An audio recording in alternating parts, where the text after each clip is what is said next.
Break के बाद आप सभी का स्वागत है सी न्यूज भारत में। नमस्कार, मैं हूं रत्ना। आए रुक करते न्यूज बुलेटिन की और बात होगी बलिया की, जहां पूर्व नर्सिंग होम में पथरी के ऑपरेशन के दौरान 25 वर्षीय महिला की मौत के मामले में भाजपा नेता अशोक कुमार गुप्ता ने बड़ा बयान दिया है। साथ ही बात होगी कोटा की, जहां ओलावृष्टि और बारिश से फसलों को भारी नुकसान पहुंचा है। तमाम खबरों पर विस्तार से चर्चा करेंगे। बलिया जिले में स्वास्थ्य व्यवस्था को लेकर एक बार फिर सवाल खड़े हो गए हैं। अपूर्व नर्सिंग होम में पथरी के ऑपरेशन के दौरान 25 वर्षीय महिला की मौत के मामले में भाजपा नेता अशोक कुमार गुप्ता ने बड़ा बयान दिया है। मीडिया से बातचीत में उन्होंने कहा कि डॉक्टरों को ये बताना चाहिए कि पटना से लेकर लखनऊ के बीच पथरी के ऑपरेशन के दौरान कितनी महिलाओं की मौत हुई है। उन्होंने आरोप लगाया कि प्राइवेट नर्सिंग होम में भोली भाली जनता के साथ लगातार अप्रिय घटनाएं हो रही हैं, जिस पर अंकुश लगाना बेहद जरूरी है। भाजपा नेता ने जिला अस्पताल की स्थिति पर भी गंभीर टिप्पणी करते हुए कहा कि आज जिला अस्पताल स्वास्थ्य माफियाओं के चंगुल में है और वो नहीं चाहते कि कोई योग्य डॉक्टर बलिया में आए। अपूर्वा नर्सिंग होम समेत अन्य निजी अस्पतालों में हो रही घटनाओं को लेकर उन्होंने प्रशासन से सख्त कार्रवाई की मांग की है। जी, अपना एक नाम और परिचय बता दें। मैं अशोक कुमार गुप्ता, जिला अध्यक्ष उत्तर प्रदेश उद्योग व्यापार संगठन और भारतीय जनता पार्टी का मैं कार्यकर्ता हूँ। जी, अभी जिस तरह से देखा गया कि लगभग एक सप्ताह के अंदर 3 महिलाओं का मौत होना, जच्चा बच्चा की मौत होना, कैसे देख रहे हैं इन सभी घटनाओं को लगातार? देखिए, ये जो घटना हुई है, जो पिछले एक सप्ताह में 3 हॉस्पिटल जो प्रमुख नाम आ रहे हैं, अपूर्वा नर्सिंग होम का और उसमें उसके बाद आकाश और पूर्वांचल, इसमें जो हमारी बहू बेटियों को जो है जिस तरह से लापरवाही के कारण डॉक्टरों द्वारा जो है लापरवाही के कारण उनकी मृत्यु असमय मृत्यु हो जाना, ये सब बहुत ही दुख का विषय है। लेकिन इसमें जिला प्रशासन ने जो वर्तमान में जो कार्रवाई की है कि अपूर्वा हॉस्पिटल को आज जो है जिलाधिकारी महोदय के निर्देश पर और सभी के निर्देश पर जो सील कर दिया गया, यह इस कार्रवाई से जो हमारी जनता को एक बड़ी राहत मिली है, ताकि भविष्य में ऐसी घटनाओं पर अंकुश लग सके। इसमें हम जो है जिला प्रशासन को इस पर आभार व्यक्त करते हैं। जी, अभी जिस तरह से देखा गया कि जो लापरवाही कहीं ना कहीं जो हुई है, लेकिन इस बात को डॉक्टर मानने को तैयार नहीं। उनका साफ तौर पर यह कहना है कि डॉक्टर द्वारा कोई लापरवाही नहीं की गई। जो पथरी का ऑपरेशन जो हुआ उसमें डॉक्टर की कोई दोष नहीं है। इस आरोप को आप ऐसे देख रहे हैं, इस बयान को? देखिए, मैं बता रहा हूँ, IMA हो चाहे कोई भी हो ना, ये जनता जो है जब उठती है तो सच्चाई सामने आ ही जाती है ना। IMA के प्रेसिडेंट द्वारा ऐसा कहना कि जो है पथरी के ऑपरेशन में जो है मर गए और ये सब करना, ये बताइए कि जो है IMA का अध्यक्ष साहब हमको ये बता दें कि पटना से लेकर के और लखनऊ तक के बीच में 25 वर्ष की कितनी जो है महिलाएं हैं जो पथरी के ऑपरेशन से मर गई। यहाँ पर जो है किसी भी स्टैंडर्ड प्रोसीजर ऑपरेशन जो होता है उसका जो है कहीं से पालन नहीं होता है, ना एनेस्थीसिया है, ना कुछ है। इनके पास इस तरह की कोई करने की जो है फैसिलिटी नहीं है और ये जानबूझ करके जो है हत्या की गई है। बलिया से सी न्यूज संवाददाता आनंद दुबे की रिपोर्ट। जनपद बलिया में फार्मासिस्ट की एकजुटता और अधिकारों की लड़ाई को धार देने के लिए एसोसिएशन का चुनाव भारी उत्साह के साथ संपन्न हुआ। कुल 118 मतदाताओं में से 112 ने अपने मताधिकार का प्रयोग किया। चुनाव के परिणाम घोषित होते ही नवनिर्वाचित पदाधिकारियों का फूल मालाओं के साथ जोरदार स्वागत किया गया। अध्यक्ष अशोक सिंह, वरिष्ठ उपाध्यक्ष जावेद, उपाध्यक्ष शैलेंद्र कुमार पांडे और अमरनाथ, संयुक्त मंत्री प्रवीण कुमार त्रिपाठी निर्विरोध निर्वाचित, संगठन मंत्री पवन, कोषाध्यक्ष सतीश, संप्रेक्षक अमरनाथ पांड। नवनिर्वाचित अध्यक्ष अशोक सिंह ने जीत के बाद मीडिया से मुखातिब होते हुए कहा कि संगठन ने जो भरोसा उन पर जताया है वो उस पर पूरी तरह खरा उतरेंगे। उन्होंने संकल्प लिया कि फार्मासिस्ट के सामने आने वाली किसी भी समस्या का निदान वो बढ़ चढ़ कर करेंगे और उनके हितों की रक्षा ही उनकी प्राथमिकता होगी। प्रवीण कुमार त्रिपाठी, संयुक्त मंत्री डिप्लोमा फार्मासिस्ट एसोसिएशन जनपद बलिया। आज कैसा कार्यक्रम? आज का द्विवार्षिक अधिवेशन था हम लोगों के जनपद का। जो पूर्व में मंत्री थे अशोक कुमार सिंह, आज वो अध्यक्ष के रूप में निर्वाचित हुए और हम संयुक्त मंत्री के रूप में यहाँ पे प्रवीण कुमार त्रिपाठी। अब अपने कर्तव्यों को किस तरीके से आप लोग निर्वहन करेंगे और जो कर्मचारी है उन्हें किस तरह से आगे बढ़ाएंगे? हमारे साथी और कर्मचारी हैं जनपद के जितने भी फार्मासिस्ट, उनके जो भी कार्य हैं, जैसे देवकों का भुगतान होगा, जैसे भोग के बाद हम लोग कराते रहे, हमेशा उन लोगों के कार्यों के प्रति हम लोग खड़े रहेंगे। जो भी उनकी ज़रूरतें होंगी उनको पूरा करने का प्रयास करेंगे, जो भी शासन और अधिकारियों के बीच हो। अशोक कुमार सिंह, फार्मासिस्ट हूँ मैं। जी, आज किस तरह का कार्यक्रम का आयोजन यहाँ पे किया गया था? ये डिप्लोमा फार्मासिस्ट एसोसिएशन जनपद शाखा बलिया का द्विवार्षिक अधिवेशन आज हुआ और द्विवार्षिक अधिवेशन के साथ साथ हमारे जो भी रिटायर्ड बड़े भाई थे उनका सम्मान समारोह विदाई समारोह का कार्यक्रम। कौन लोग रिटायर हुए आज? हमारे जनपद के पिछले साल करीब 12 लोग रिटायर हुए हैं, जिसमें जिला अस्पताल से हमारे योगेंद्र पांडे, रमेश गुप्ता जी, कमलेश गुप्ता जी, तमाम 12 लोग इस तरह से। जी, इस दौरान इस कार्यक्रम के दौरान क्या चर्चाएं हुई, क्या किसी चीज़ को लेकर चर्चा भी हुई आने वाले समय में, ताकि जो सुरक्षा हो चाहे अन्य जो समस्याएं हैं, कुछ ऐसी मुद्दा भी उठी इस कार्यक्रम में? देखिए, समस्याएं जो है, मैं पूर्व में भी इस संगठन का मंत्री था आज के अधिवेशन से पहले। हमारी जो भी साथियों की समस्याएं थी उसको हम लोगों ने उसकी लड़ाई लड़के कोई भी समस्याएं बाकी नहीं थी, इसलिए किसी बात की विशेष चर्चा नहीं हुई। लेकिन लोगों का ये था कि आप अध्यक्ष पद पर आएँ और हमारा और उत्साहवर्धन और हमारे कार्यों को और सुगमता से कराएं, इसलिए उन्होंने अध्यक्ष पद पर। बलिया से सी न्यूज़ संवाददाता आनंद दुबे की रिपोर्ट। गुजरात के दाहोद जिले में आवारा पशुओं और कुत्तों की समस्या समेत शहर के अन्य बुनियादी मुद्दों को लेकर कांग्रेस ने मोर्चा खोल दिया है। जिला कांग्रेस अध्यक्ष हर्षद नीनामा पिछले 22 दिनों से धरने पर बैठे थे और अब उन्होंने आमरण अनशन शुरू कर दिया है। कांग्रेस कार्यकर्ताओं ने नगरपालिका और भाजपा नेताओं के कार्यों के खिलाफ विरोध प्रदर्शन किया। इस दौरान प्रांतीय कार्यालय पर हंगामा भी किया गया और लंबी समस्याओं को लेकर प्रशासन के खिलाफ नाराजगी जताई गई। प्रदर्शनकारियों का कहना है कि शहर में पीने के पानी की कमी, बंद पड़ी स्ट्रीट लाइट और ओवरफ्लो हो रहे सीवर जैसी समस्याओं से जनता परेशान है, लेकिन इन मुद्दों पर कोई ठोस कार्रवाई नहीं हो रही है। जिला कांग्रेस अध्यक्ष हर्षद नीनामा ने कहा कि उन्होंने संबंधित अधिकारियों को लिखित रूप से चेतावनी दी है कि जब तक समस्याओं का समाधान नहीं होगा उनका अनशन जारी रहेगा। उन्होंने जनहित के मुद्दों को लेकर अन्य जल त्याग कर ये लड़ाई शुरू की है।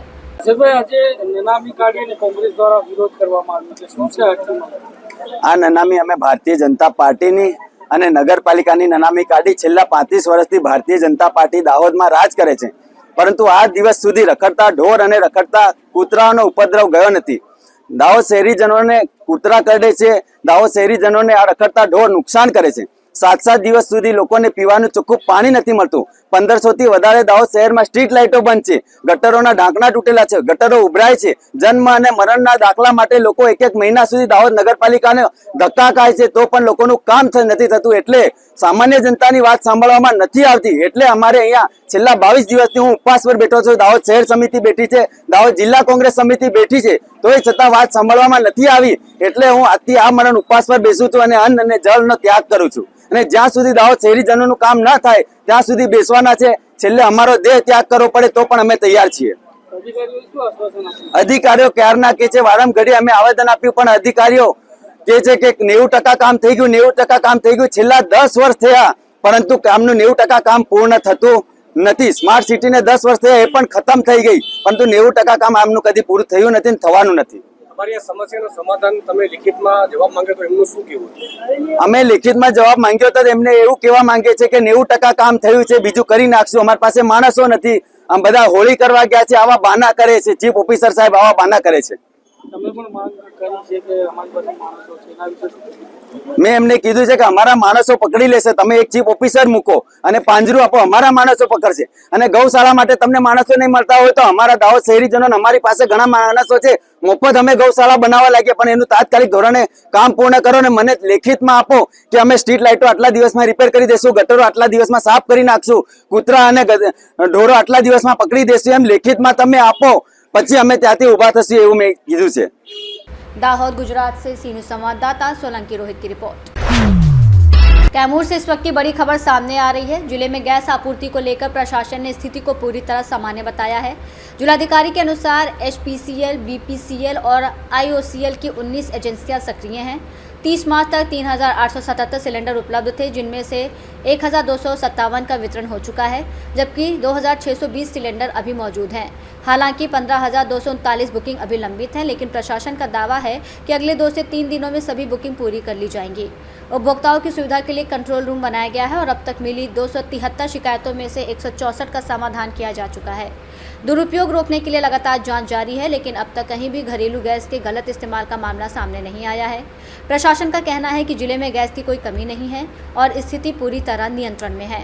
अफसर कटिबद्ध है। हम लोग देखिए, जैसा मैंने बताया कि हम लोग लगातार बैठक कर रहे हैं, जो स्टॉक है उसकी मॉनिटरिंग कर रहे हैं, और होटल्स और जो कमर्शियल एस्टैब्लिशमेंट है उस पर हम लोगों ने छापेमारी भी करवाई है। यह तथ्य प्रकाश में आए हैं कि कई होटल्स और कई जो कमर्शियल एस्टैब्लिशमेंट है, कुछ उन्होंने शिफ्ट कर गए कोयले पर, कुछ लकड़ी पर शिफ्ट कर गए, कुछ इलेक्ट्रिक पर शिफ्ट कर गए हैं। और हम लोग का प्रयास यही है कि किसी प्रकार की समस्या लोगों को ना आए।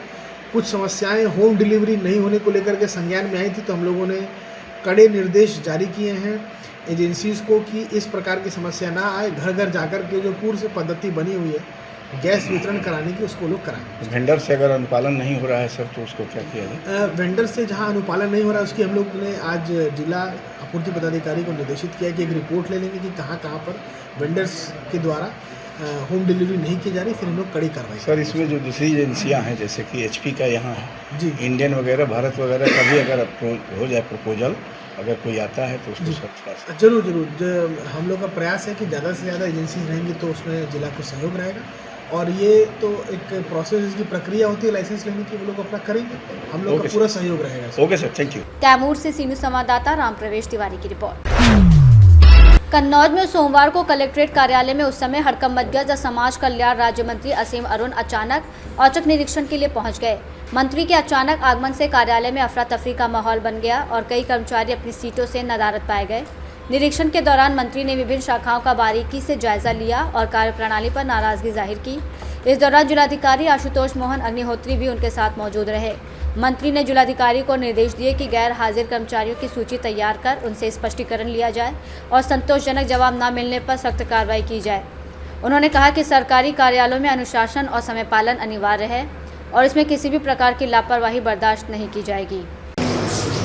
कलेक्ट्रेट निरीक्षण करने के लिए क्या जी, हम लोग का प्रयास है कि जैसा आदरणीय मोदी जी ने केंद्र सरकार में किया है, सभी लोग टाइम से ऑफिस आते हैं और टाइम से जाते हैं। प्रदेश के लखनऊ के मुख्यालय के कार्यालयों में बायोमेट्रिक अटेंडेंस लग चुकी है, सख्ती से उसका पालन हो रहा है। इसी प्रकार जिलों में भी होना चाहिए। जो वरिष्ठ अधिकारी हैं वो तो आ रहे हैं, लेकिन आज कलेक्ट्रेट में अटेंडेंस रजिस्टर चेक किए गए तो कुछ लोग एब्सेंट पाए गए। इस नियम को कि 15 मिनट के अंदर यानी 10 सवा 10 बजे तक सबको आ जाना चाहिए। उससे कोई लेट है तो उनकी हाफ डे की CL होती है, अन्य कार्रवाई होती है। इसको पूरी सख्ती के साथ लागू किया जाए, समय से दफ्तर खुलें और समय से काम भी पूरा हो, जिससे कि अनुशासन भी बना रहे। जो वादकारी आते हैं वो भी अपने बात समय से रख सकें और उसको पूरा कर सकें। मुझे विश्वास है इससे अनुशासन आने से, समय से दफ्तरों के क्रियाशील होने से लोगों को राहत मिलेगी। हम लोग बेहतर व्यवस्था की ओर बढ़ रहे हैं। कन्नौज से सीनियर संवाददाता शिबू सैनी की रिपोर्ट। इटावा ग्रामीण क्षेत्र में कुदरत के कहर ने किसानों की मेहनत पर पानी फेर दिया है। बम्बूलिया कला, गैंता और नीमसरा गांव में तेज गर्जना के साथ हुई जोरदार बारिश ने फसलों को भारी नुकसान पहुंचाया है। जानकारी के अनुसार इससे पहले हुई ओलावृष्टि से फसलें पहले ही प्रभावित थीं। वहीं अब अचानक हुई बारिश ने हालात और बिगाड़ दिए हैं। खेतों में कटी पड़ी गेहूं और चने की फसलें भीग गई हैं, जिससे किसानों की चिंता बढ़ गई है। किसान भंवर लाल मीणा ने बताया कि उनकी फसल कटकर खेतों में पड़ी थी, लेकिन बारिश के कारण अब दाना काला पड़ने का खतरा है। उन्होंने कहा कि इससे उन्हें भारी आर्थिक नुकसान उठाना पड़ सकता है।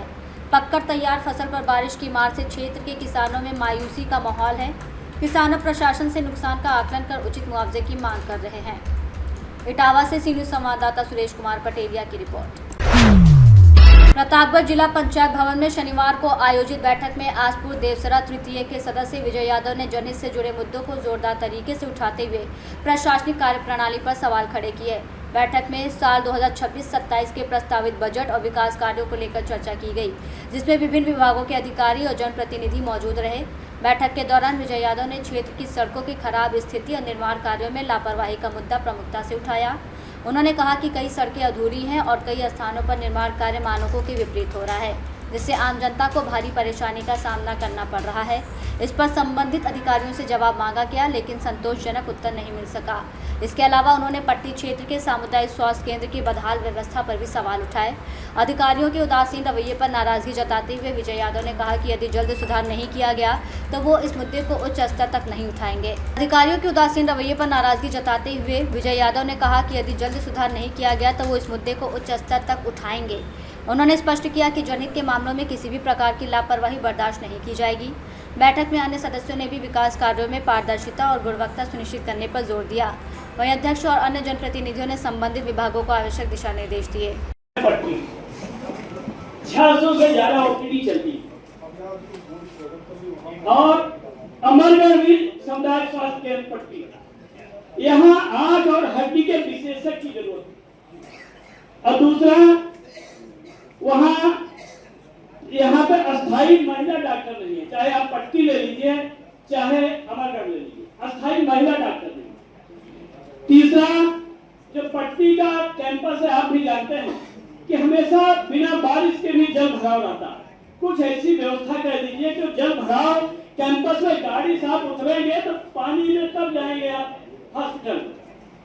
यह आपसे अनुरोध है। दूसरा, वह एक हाई मास्क लगी है और जब से लगी 120 है, तो आपके पास कोई व्यवस्था है तो उसको रिपेयर करवा दीजिए। और सर्जन आपने अपागढ़ में समुदाय से स्वास्थ्य केंद्र में सर्जन आपने तैनात किया है, आप अच्छी तरह जानते हैं। और सर्जन साहब इतने अच्छे हैं, वो महीने में की जो नसबंदी होती है वो नसबंदी करना उनको नहीं आता। और जिले से आप भेजते हैं दूसरे डॉक्टर, तब नसबंदी होती है। कितना दुर्भाग्य है। चिकित्सा व्यवस्था आपकी कितनी बुरी है आप सोचिए। और इतना ही नहीं, अध्यक्ष जी, डॉक्टर साहबान जितने हैं, चाहे पट्टी के चाहे अमरगढ़ के, एक तो बाहर की दवा लिखेंगे, दूसरा वो चिन्हित है मेडिकल स्टोर। अगर आप कहीं और से लेना चाहें तो दवाएं आपकी नहीं मिल सकती, और चिन्हित है कि उसी मेडिकल स्टोर में मिलेगा। प्रतापगढ़ से सी न्यूज़ संवाददाता रोहित जायसवाल की रिपोर्ट। प्रयागराज में आयोजित ईद मिलन समारोह और मुशायरा में उत्तरी विधायक हर्षवर्धन वाजपेयी और फूलपुर विधायक दीपक पटेल ने विशेष रूप से शिरकत की। इस अवसर पर दोनों विधायकों ने समुदाय के लोगों से सीधे संवाद किया और आपसी भाईचारे, सौहार्द, सामाजिक समरसता का संदेश दिया। समारोह में अलग अलग समुदाय के लोग इकट्ठा हुए और एक दूसरे के साथ मिलकर उत्सव मनाया, जिसमें कविताओं और गीतों के माध्यम से सांस्कृतिक कार्यक्रम भी शामिल थे। प्रयागराज से सी न्यूज़ संवाददाता जाबिर की रिपोर्ट। प्रयागराज में भगवान महावीर जयंती के अवसर पर जैन मंदिर से भव्य रथ शोभा यात्रा निकाली गई, जिसमें रथ पर वर्धमान के माता पिता विराजमान रहे और श्रद्धालुओं ने आरती उतारकर उनका स्वागत किया।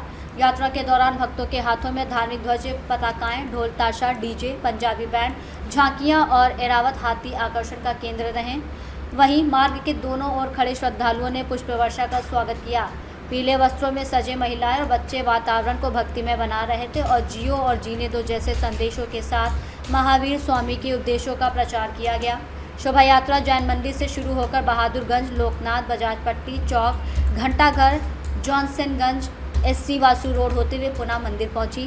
कार्यक्रम में हजारों श्रद्धालुओं ने भाग लिया, जबकि पुलिस प्रशासन ने सुरक्षा और ट्रैफिक व्यवस्था को सुचारू बनाए रखने के लिए चाक चौबंद इंतजाम किए।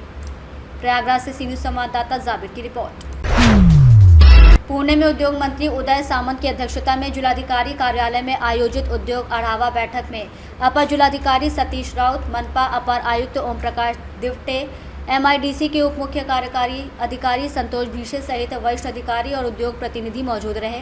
बैठक में मंत्री सामंत ने कहा कि वर्तमान परिस्थितियों में उत्पादन बनाए रखने के लिए प्राकृतिक गैस सुरक्षित, किफ़ायती और पर्यावरण अनुकूल विकल्प है, इसलिए उद्योगों को PNG सुविधा उपलब्ध कराई जाएगी। साथ ही MIDC क्षेत्रों में सौर ऊर्जा परियोजनाएं स्थापित की जाएंगी और सड़कों के सुधार के लिए 350 करोड़ रुपए की लागत से कार्य शुरू है। इसके अलावा हिंजेवाड़ी, पिंपरी, चिंचवड़ और चाकड़ औद्योगिक क्षेत्रों में अंतर्राष्ट्रीय स्तर के कॉरपोरेट गेस्ट हाउस भी विकसित किए जाएंगे। पुणे से सी न्यूज़ संवाददाता विपुल साठे की रिपोर्ट। बुलेटिन में फिलहाल इतना ही। देश और दुनिया की तमाम बड़ी खबरों के लिए देखते रहिए सी न्यूज़ भारत।